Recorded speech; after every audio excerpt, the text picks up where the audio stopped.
ações já subiram muito desde o pior momento da bolsa. Enquanto isso, na economia real, teve aumento de 30% no pedido de falência, com 600 mil empresas fechando as portas e mais de 9 milhões de funcionários demitidos. Agora a pergunta que não quer calar: será que está se formando uma bolha na bolsa e ela vai estourar? Eu sou César Esperandio, economista do Economy, que é a tradução da economia, e agora eu vou te contar o que realmente está acontecendo e onde investir para aproveitar essa recuperação sem se expor tanto ao risco de tudo voltar a cair outra vez se essa bolha estourar.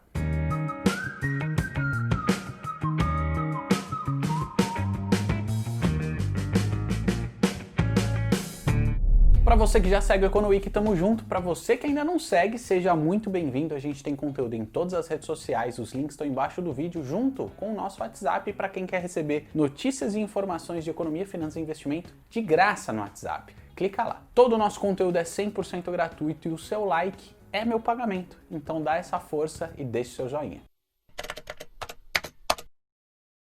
Desde o pior momento dessa crise, as principais bolsas de valores do mundo já recuperaram quase tudo o que perderam, animadas com a reabertura do comércio nas principais economias e com a esperança de que o problema do coronavírus comece a ser superado. Então quer dizer que todo mundo que perdeu emprego já arrumou outro? Ou que todas as pequenas e médias empresas que não venderam quase nada durante a quarentena e tiveram que demitir os funcionários porque não conseguiram acesso ao crédito, agora já recuperaram o tempo perdido, fizeram todas as vendas não feitas durante o tempo fechado e voltaram a contratar os ex-funcionários?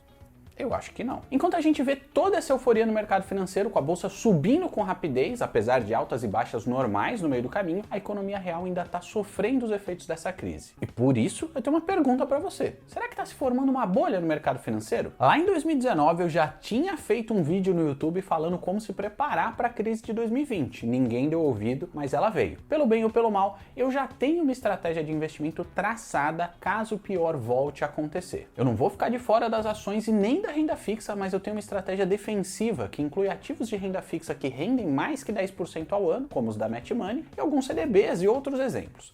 Os links para tudo isso estão embaixo do vídeo do YouTube, como sempre, e fica aqui que eu vou te contar qual estratégia é essa. Os motivos para o otimismo basicamente são, em primeiro lugar, quando começaram as primeiras notícias do coronavírus e as primeiras empresas começaram a fechar, com cidades entrando em quarentena, tudo era muito novo e ninguém sabia direito o que vinha pela frente. Com a sensação de medo e aversão ao risco, as bolsas começaram a despencar, com circuit breaker atrás de circuit breaker, e os investidores ao redor do mundo buscaram investimentos mais seguros. Como o Brasil é considerado uma economia emergente, portanto mais arriscada, os dólares dos investidores foram embora daqui em busca de investimentos menos arriscados, como é o caso dos títulos do governo americano, que é equivalente ao nosso tesouro direto. Mesmo os investidores brasileiros buscaram mais segurança dentro do Brasil e tiraram seu dinheiro da bolsa buscando refúgio na renda fixa. É exatamente isso que fez a bolsa cair e o dólar disparar recentemente. Agora, o sentimento de aversão ao risco está diminuindo no mundo, de modo que os investidores estrangeiros que fugiram do Brasil em busca de ativos mais seguros começaram a retornar de olho em maiores retornos, ao mesmo tempo que os brasileiros também estão voltando a investir mais na bolsa. Mas você se lembra que os governos e bancos centrais ao redor do mundo botaram um monte de dinheiro na economia para evitar que a crise fosse mais profunda. Aqui no Brasil teve corte na Selic, a taxa básica de juros caiu para o menor nível da história, e teve também o pagamento de auxílio emergencial para os trabalhadores informais, além de crédito subsidiado para os micro e pequenos empresários, redução de compulsórios e mais um monte de medida. Mas, pois é, nem toda essa liquidez, como é chamado o excesso de dinheiro injetado na economia, encontrou seu destino final, que ficou parado no sistema financeiro. Agora, com a volta do otimismo e a queda da aversão ao risco, essa nova tendência de buscar investimento mais arriscado e mais rentável é intensificada pela alta liquidez global recente. E esse é um dos principais fatores que faz a bolsa subir com força. Em primeiro lugar, a gente não pode perder de vista que o coronavírus ainda não foi erradicado do mundo e ainda não tem uma vacina, e por mais que alguns países conseguiram controlar a transmissão, em outros lugares a situação ainda é de total descontrole.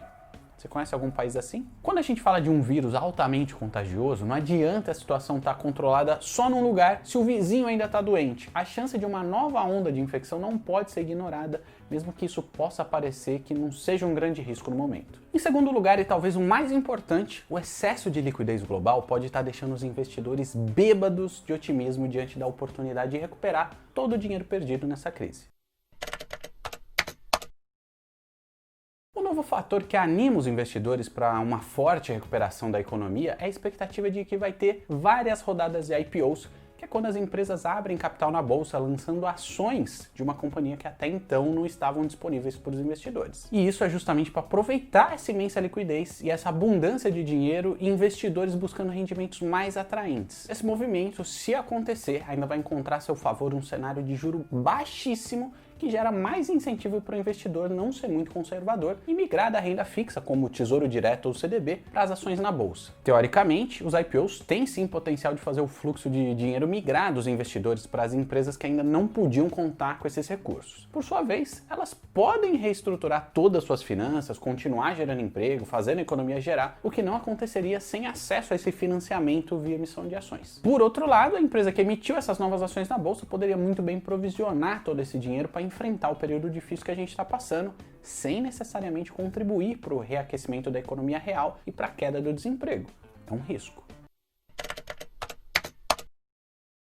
Mesmo no melhor cenário, será que essas poucas empresas que têm acesso a lançar ações na bolsa vão gerar todo esse efeito positivo para as inúmeras empresas que não estão na bolsa? Se liga nesse dado. De acordo com o Sebrae, tem mais de 19 milhões de empresas no Brasil, enquanto na B3 tem ações de apenas 421 empresas na bolsa. Eu honestamente não estou tão confiante de que se mais algumas empresas lançarem ações na bolsa, o Brasil vai começar a melhorar e todos os problemas vão se resolver no mesmo ritmo que a bolsa está se recuperando aí nos últimos dias. Segundo o levantamento do Sebrae, mais de 600 mil empresas fecharam as portas e pelo menos 9 milhões de funcionários foram demitidos. Um terço dos empresários tiveram que buscar empréstimo para passar por esse período, sendo que 30% deles ainda não teve resposta do banco e mais da metade teve o pedido negado. Essa pesquisa que eu estou deixando o link embaixo do vídeo do YouTube é de abril de 2020, de lá para cá a dificuldade ainda aumentou. Os pedidos de falência aumentaram 30% só em maio, enquanto os pedidos de recuperações judiciais das empresas subiram 68%, de acordo com a Boa Vista. O governo até anunciou 40 bilhões de reais de crédito subsidiado para ajudar os pequenos e médios empresários, mas é tanta burocracia e falta de garantia do governo que desses 40 bilhões de reais, apenas 4 bilhões foram emprestados de fato.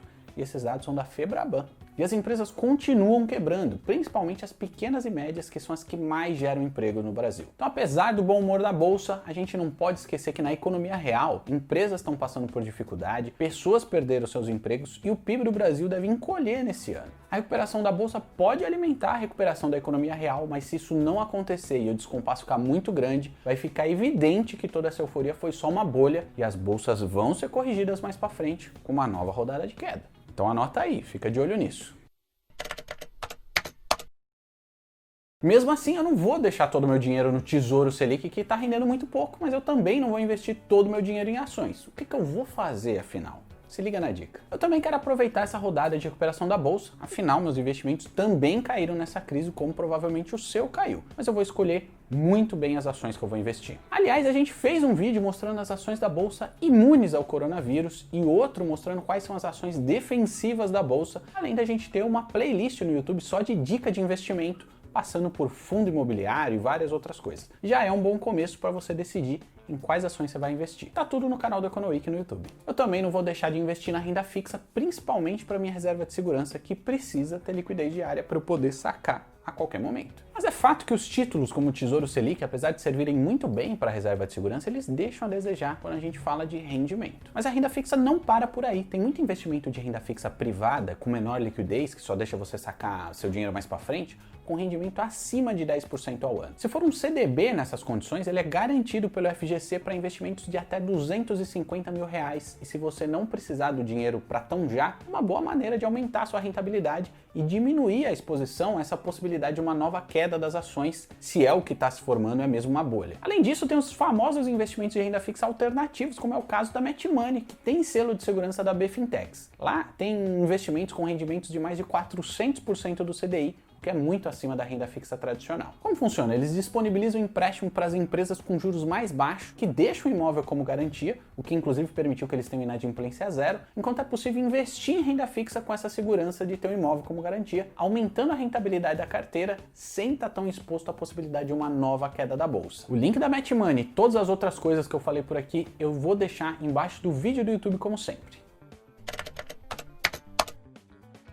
A Kellen, nossa seguidora, pediu para eu explicar com mais detalhe como é feita a análise fundamentalista de ações. Kellen, olha só, a análise fundamentalista é feita analisando um conjunto de indicadores da empresa que você quer investir comprando ações, com foco em investimento de longo prazo, já que o objetivo é se tornar sócio dela e receber a distribuição de lucros periódicos. Como é muita coisa para analisar, eu comecei fazendo um vídeo lá no nosso canal do YouTube, analisando o preço por valor patrimonial, que é um dos principais indicadores, e eu também vou começar a fazer uma série de vídeos no YouTube explicando todos os outros indicadores da análise fundamentalista de ações. No vídeo que eu mostrei as habilidades necessárias para as vagas no mercado financeiro, o Charles fez uma pergunta muito recorrente aqui no canal. Qual é o salário de um economista recém-formado? Charles, na cidade de São Paulo, o salário de um economista júnior costuma ser entre R$ 3.500 e R$ 4.000, mas esse salário varia de empresa para empresa e principalmente de uma região para outra. Os salários na cidade de São Paulo costumam ser mais altos do que no restante do Brasil para todas as profissões, já que o custo de vida também é mais alto na cidade, dando uma equilibrada no jogo. Eu fiz um vídeo no YouTube chamado Guia Profissão Economista, que eu conto todos os detalhes dessa carreira, além de que a gente tem uma playlist de vídeo no canal Economic dedicada a explicar tudo da faculdade e do mercado de trabalho dos economistas e de outras áreas como administração, contabilidade e outros cursos irmãos. Mas você também acha que essa recuperação da bolsa pode ser uma bolha e vai estourar com uma nova rodada de queda?